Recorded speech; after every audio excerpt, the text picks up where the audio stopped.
ان پر حسین حسین پریزاد جگمگاتے لباس پہنے بڑے ٹھسے سے بیٹھی تھی۔ ٹھسے سے بیٹھنا یعنی کہ بڑے ناز اور نخرے سے بیٹھنا، بڑے ٹھسے سے بیٹھے تھے۔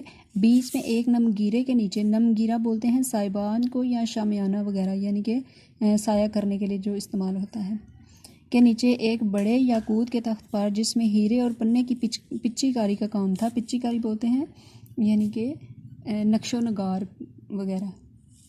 بادشاہ اور بادشاہ بیگم عجیب شان سے بیٹھے ہوئے تھے۔ بادشاہ بیگم کے پہلو میں ایک لڑکی، کوئی 14-15 برس کی، چہرہ جیسے 14ویں رات کا چاند، زلفیں کھلی ہوئی،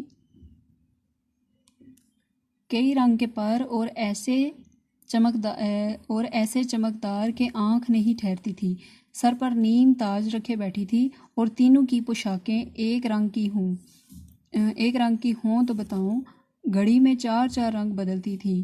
میں آگے تو بڑھ رہی تھی مگر ہاتھ پاؤں کانپ رہے تھے، ڈر سے نہیں حیرانی سے کہ یا اللہ یہ کون لوگ ہیں، میں جاگ رہی ہوں یا خواب میں یہ پرستان کی سیر ہے، اور اگر جاگتے میں کوئی پری یا دیو مجھے یہاں اڑا لایا ہے تو دیکھیے گھر الٹا جانا بھی ہوتا ہے یا نہیں۔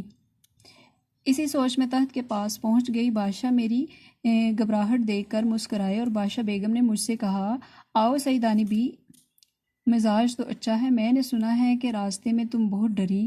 میں بولی، حضور کو دعا دیتی ہوں، اور حضور ڈرنا کیسا، وہ تو اللہ تعالیٰ نے مدد کی، نہیں تو جان نکلنے میں کسر ہی کیا رہ گئی تھی۔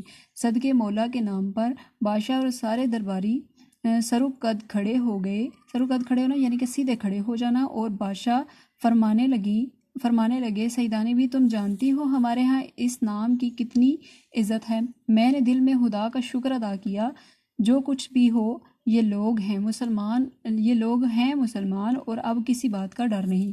بادشاہ بیگم، ہم کو گنہگار نہ کرو، ایک کرسی کی طرف اشارہ کر کے بولی، بیٹھ جاؤ۔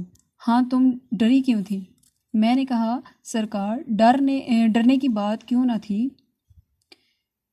ایک اکیلی، دوسرے سنسان جنگل، پھر جو میرے ساتھ تھا اس کی صورت ایسی ڈراؤنی کہ میرے اوسان جاتے رہے، یعنی کہ میرے ہوش کھو گئے۔ یہ سن کر شہزادی خوب ہنسی اور بولی، اماں بیگم، بکر گدھا موا بڑا شریر ہے۔ بکر گدھا یعنی کہ بکرے اور گدھے